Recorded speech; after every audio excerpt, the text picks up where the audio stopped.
Hey y'all, let me get myself right. Add a little extra glimmer. Hi, I'm Alima, the host of Positive Content and News. Make sure you like, share, and subscribe, comment. Thank you for everybody who has done that.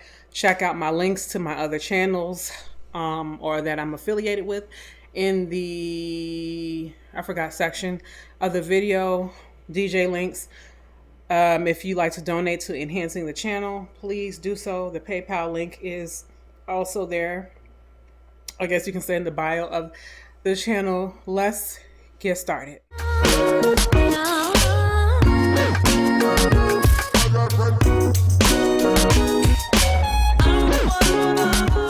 Okay, Village, I'm Alima, the host of Positive Content and News again, and I have currently been marinating, sitting, almost in a way like a sitting duck, but not really. Life has been happening. I'm currently transitioning to just new things, getting used to the new city that I'm in, curating a wonderful space of rest and living for me, myself, my child. I'm also a mother, a new mother. Again, I'm a dog mom of a cute Frenchie. Getting used to that definitely will ground you. So if you want to be up in the stars thinking, but you're not doing any groundwork, a dog will definitely get you there because you have to be outside more often, walking the dog, helping the dog, let it use the bathroom, etc. Recalibrating is the word that I wrote here, and I wanted to come on because it's like at this point, I don't want to say I don't know where the channel's going, but I'm really stewing and marinating because what I was doing 2, 3 years ago, nobody was really doing. Now everyone and their mom has positive things to say about the continent or positive news or positive stories, which is great. But I feel like I don't want to say it hasn't been earned. I earned my spot. I've paid my dues.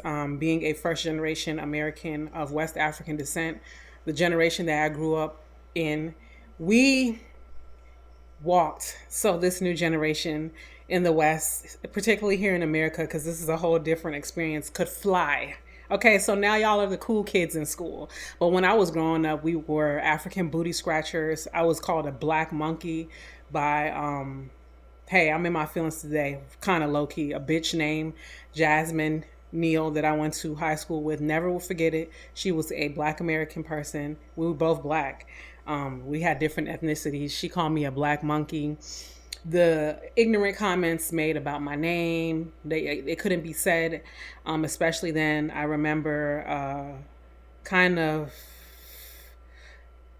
a lot of people could relate to this, especially if you didn't have a Western nickname. In my cultures, we don't kind of really don't do that. That I'm from. Some people do it. Some people, like I know where my mom is from, they'll say you have a civilized name and a country name. Your country name is your indigenous name, your village name, and your civilized name will be your Western name. And that kind of thing is common in various countries on the continent, especially if you're from, you are more recently from the village or interior part of the country, rural part, that it's called different things. But where my mother from in LIB, Liberia, shout out to all my Liberians out there. They do that. And then the Senegambians, shout out to all my Senegalese and Gambian people out there.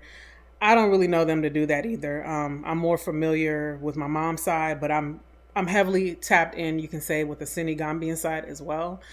Yeah, you just go by your name. So there was a lot of anxiety when it came to roll call in the classrooms with my name. And my name it has multiple syllables, but it's only 7 letters, the first name. So yeah, I'm just going into detail. Like, it wasn't easy growing up the way I grew up, being othered. I wasn't willing to. I think I tried a little bit. I wasn't willing to pander and perform to be accepted in Black America, you can say, in really America. And I've paid the price for that. Now things are easing up. I guess thank God, but I'm still othered in a way at times. I wasn't willing to perform to be liked. And I didn't have the privilege of, like, some of the Nigerian people, some of the people from the Bantu countries, Congo, Cameroon, I was told I don't look like many Black American people, I guess, in most parts of the world, or in most parts of the country, I should say, as far as the United States. So I wasn't able to blend in too. On top of the name, maybe if I lived in New Orleans or South Carolina, where Black people who look more like me, you would find due to the history. So I didn't have that privilege to blend in, and I wasn't about to lie either. Some people just lied and said that they were from the Caribbean. Shame on y'all. I'm sorry. How can you lie about where you're from if your life is not at stake? But maybe y'all felt like y'all life was at stake. So let me take that back. I don't know. I didn't think it was that serious. But my whole thing is coming into this perspective, my upbringing. So it wasn't always fun. It wasn't always easy being a visibly African person, whatever that meant. But I know what it kind of means. But not looking, I guess, Black American feature wise, there's hell of a lot of dark skinned Black American people here. So we're not even going to play them colorism games, even though people be trying to pretend. But it's been something. So just kind of, I want to capitalize off this experience, obviously, because I should be making money because of the hell that I went through. Like I said, we walk. So this new generation of first gen Africans or people from the continent, I prefer to say, or people newly coming, kids especially could run because it's a lot easier for you all. I would say I'm also hyper aware that people perform online and they tend to like certain looks and things because there is a level of exoticism, or I think when they don't have proximity to that person, they'll like them better versus somebody like me or another person who you work with, who you know, and that same love is not shown in person. So let me just put that there. So me going into this is kind of catapulting what this whole thing is that I'm doing. This is not positive news. This is a mini segment that I've started on this channel called What We're Not Going to Do, or what we're not going to be doing. What we're not doing. What we're not doing. Episode 1. I'm going to be breaking this up in little mini episodes weekly. I don't even want to say bi-weekly, even though that's coming into my mind because life is lifing and I have responsibilities. We're going to keep it pushing though. We're going to just let it play out. Very raw, not too much overly editing. It's more about the conversation because it's time now. Okay. And there's people who feel like this and it needs to be expressed at this point. Okay. So there's living as a first generation person in general. Then there's living as a first generation person with people from the continent, right? That's not the same experience. Let me let you know, on the totem pole at one point, that was the lowest of the low. And then there's living in that experience, being in America specifically, which is a whole nother ball game. We're going to get into that at some point, okay? Because the level of ignorance here, it's all one big bubble here. Many people only know about here if they know about it and had no interest in traveling outside of the world or any other cultures. This is the greatest culture and country known to man, woman, child. But now people with social media, this is one positive aspect of it. They are able to see how other people are living in other countries without having to physically travel if they're not able to. And they're like, damn, this is not what it's cracked up to be. The end goal is always to be bicontinental and or tricontinental at the most. Okay, let's get into this first episode's topic. What we're not doing. First episode topic is self-hate rhetoric. Self-hate rhetoric. What we're not going to be doing. Episode 1 is talking negatively about your existence in a physical form, specifically for the melanated like myself. Okay. This will include featureism. We have our features from our ancestors and lineage. You may or may not know, some do, that your features are usually dictated by genetics and by evolution. So wherever your people are from, they evolve to fit that environment, okay?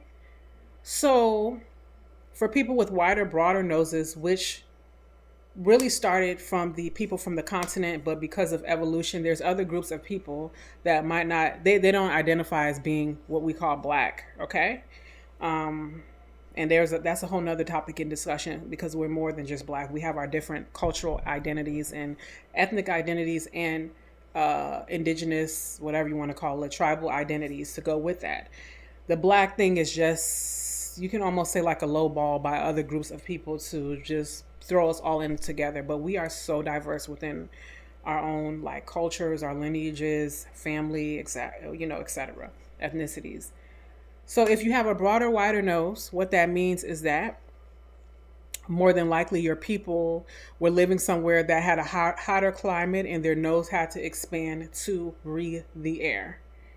Now, if you have a slimmer nose, that's usually meaning there was less oxygen available and the nose had to slim up. It was very windy. It had to slim up to adapt to the environment. Neither is good nor bad.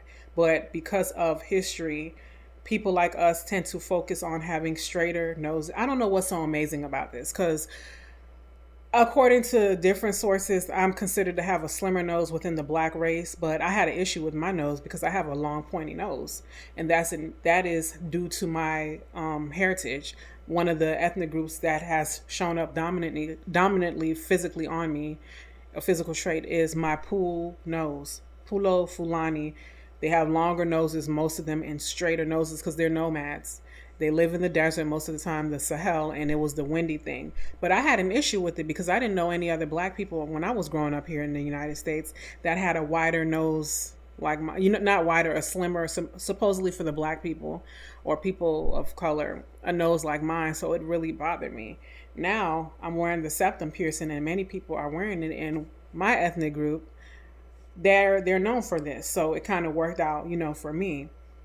I just don't want to hear nobody talking negative about this at this point, except who you are. Of course, I believe if you want to tweak things and still look natural and gorgeous, but when you go from having a broader nose from here to having this, it's too much of a big difference, and it don't usually look right on the people who do it, in my opinion. Stop saying, oh, you don't have a problem with it. If you didn't, you wouldn't do the work. So it's this featureism thing. Everyone looks the same with the same nose. Be grateful for your lineage and where you come from. And you can't have everything because it's usually the Bontoy people and the people with the wider noses. Usually they're the curviest out of all of us. Okay, the women, I will say. And I'm going to get into the body image too.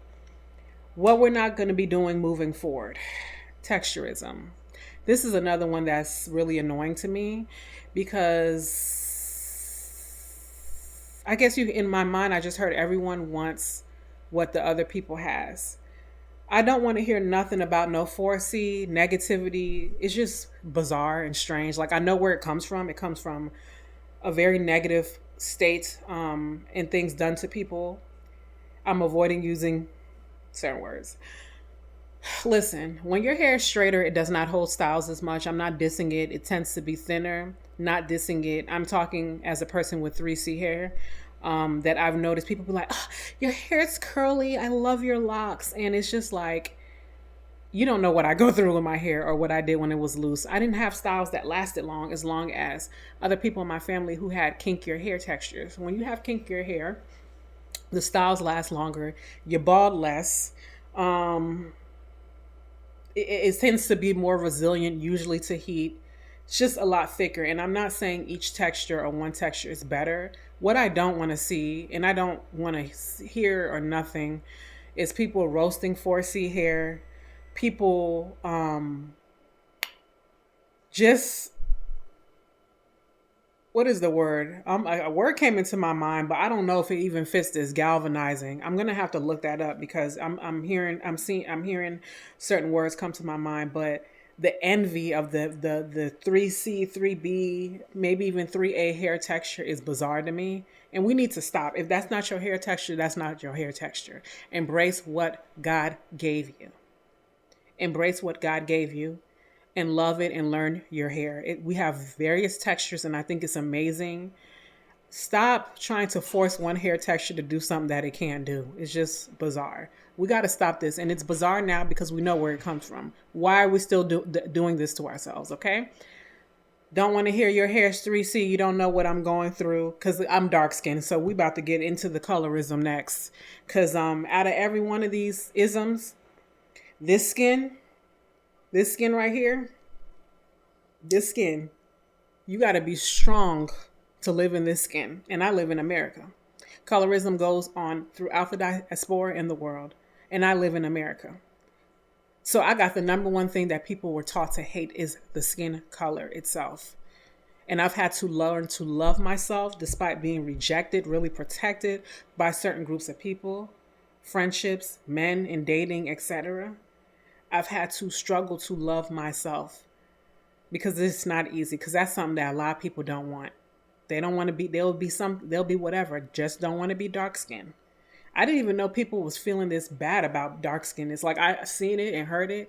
But when I heard some of the mean things that people would say that people said to them, because I've definitely been standing up for myself for a very long time. I had to.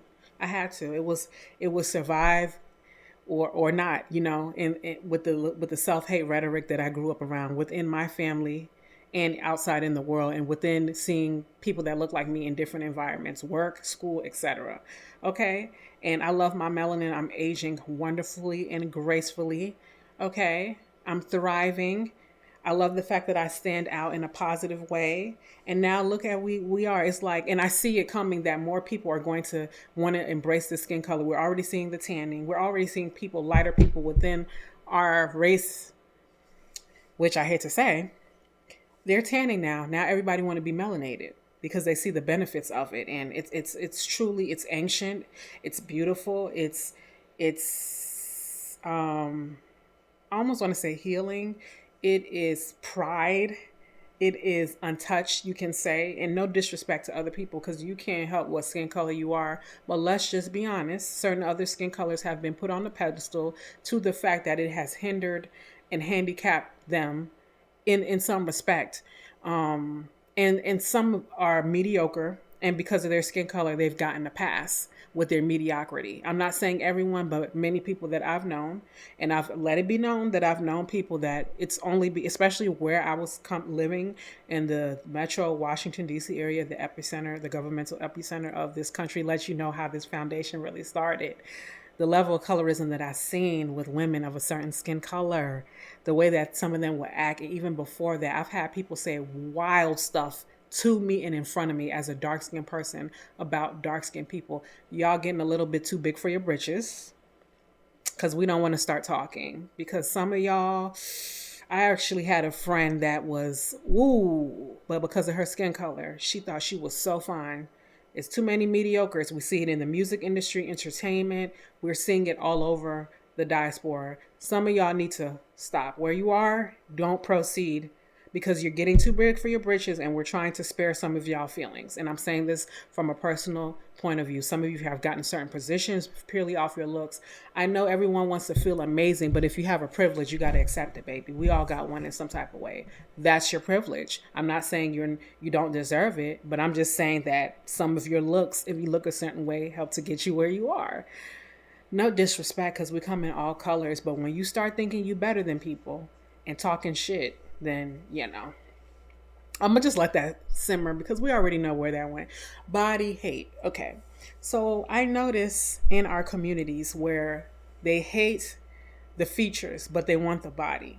And a lot of people want to be curvy. They want the bigger butts and the smaller waists. And that has to do with genetics and, again, evolution. Where are your people from? Some women are naturally curvier and they store fat in their butts, like the Bantu women in the southern part, starting from Cameroon, going down to the southern part of the continent. And some women, it depends, like the western part of the continent and the southern part is usually prevalent in some parts of the east, like Kenya and things like that. It depends on your genetics and evolution. As for me, because of my background as a Fulani Pool woman predominantly, I'm not super curvy. Like, I'm curvy enough for me, but I don't consider myself like hugely curvy. I don't have a huge butt or breasts. Like, I have a fuller butt and fuller breasts, you can say, but like, I'm not super curly. My waist to hip ratio is not super big. It's all good though. That's not genetically what I'm predisposed to. I'm not bontoid. Those women from like the southern part of the continent, especially, are known to be very curvy. It's all genetics. So accept your body. Nowadays, everybody's doing BBL, or even if some people want to be slimmer, if they're in like Europe and stuff, it really depends on where you are. Accept who you are.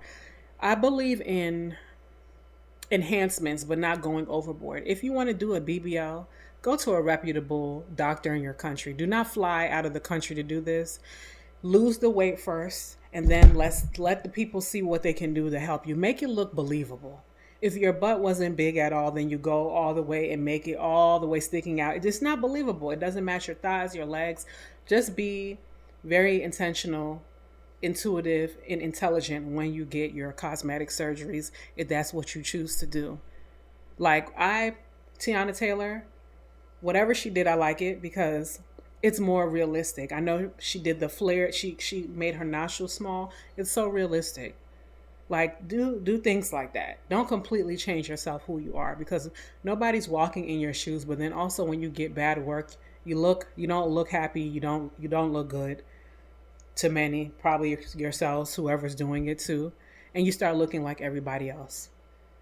Do what's best for your body. There's three body frames: small, medium, and large. When they say big bone is not because you're obese. Big bone has to do with your wrists.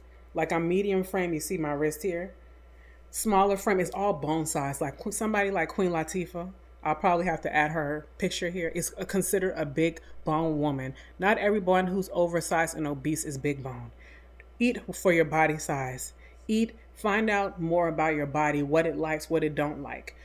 All of us, we're naturally curvy. Most of us women with roots from the continent, and some of us are not. That's fine.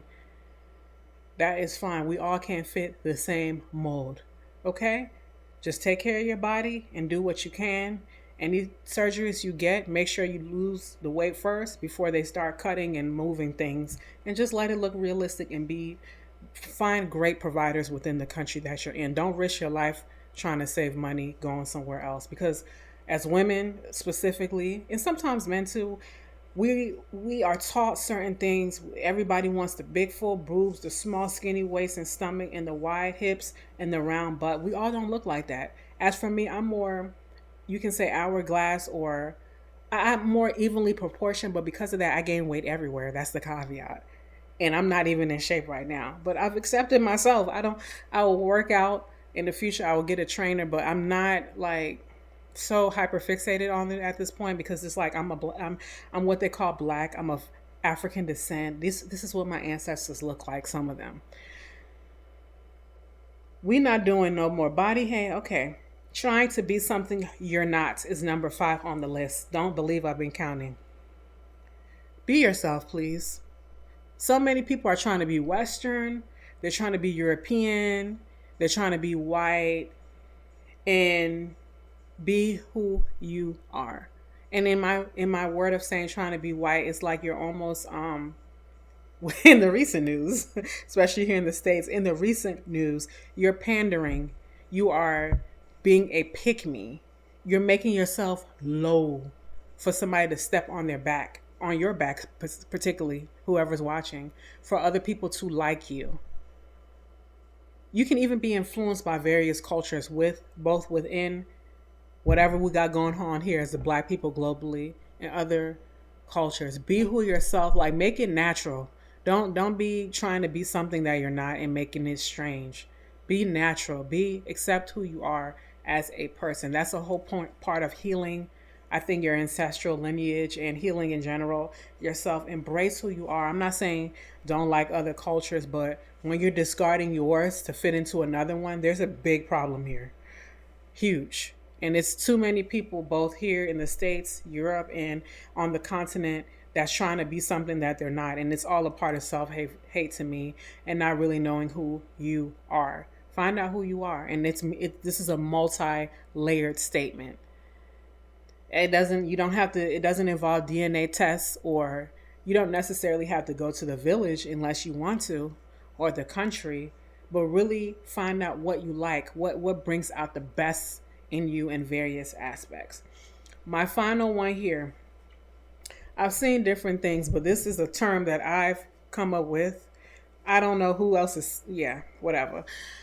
Selective breeding. So this is some stuff going on. It's been going on really here in the diaspora. Um, in certain ethnic groups on the continent. But these things really defy it really defies that people really still need help with this negative mindset, and we're going to go through the different things. So selective breeding is when you purposely date or procreate with someone because you want your kids to look a certain way. We see this often with public figures and people you may know. And some people might not admit it. Like this is heavily in history. I would say I see it more here in America. And it's probably happening in other parts of the West. Um, and the men and women do it because I've seen women who are darker. They'll be dating a darker dude just like them. They won't have a child, but let them get with a lighter one next. She's gonna born. She's gonna have a kid. And the men, they've been doing this because y'all self hate is next level. Like you guys really need serious help. Like it's not even funny. Y'all is fucked up. Excuse my language, but wow. Like I really pray that within this lifetime I can see more black men, black African men, or black men in the diaspora get the help that they need because it's really fucked up. Especially after the '70s, they really did a number on us, us as a race, globally, and I'm especially putting focus to America too because the stuff that y'all be doing, the selective breeding, you're you won't date or marry or even have kids with certain people who have every trait that would work with your lifestyle and have so much to offer some of y'all because they are darker, they have kinkier hair, wider features. Many of you all, I'm going to have to say particularly the men, well, let me see if this is the thing I'm about to bring up is coming up on the list. Yeah, it's a part of one of the other things that I'm going to bring up in a future episode. Many of y'all will allow yourself to be used and dumped on by people who don't even get accepted by their own race and group of people. And you will take them and wife them, sometimes husband them. I'm sorry because it's like, wow, and procreate with these people. It doesn't look nice on y'all. Like, I'm so sorry, but it's like one of the biggest cries for help when you take a person who is socially considered almost, it is not right, but the lowest of the low in their own culture. But you'll take them and amplify them into yours, integrate them, let them dog you out in your family. Sometimes y'all kids and dog out your own people with them. Like that is a level of self-hate that I pray to God none of me and mine ever reach because it's almost bringing me to tears. It's horrible. Please stop this.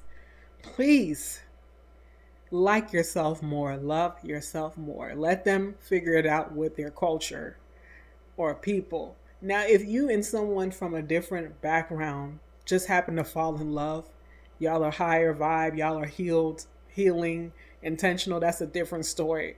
But when you purposely seek out other people because you don't even like your reflection in the mirror and the people that look like you and your family, which is a next level, another level of self-hate that really needs to be worked on, that's low.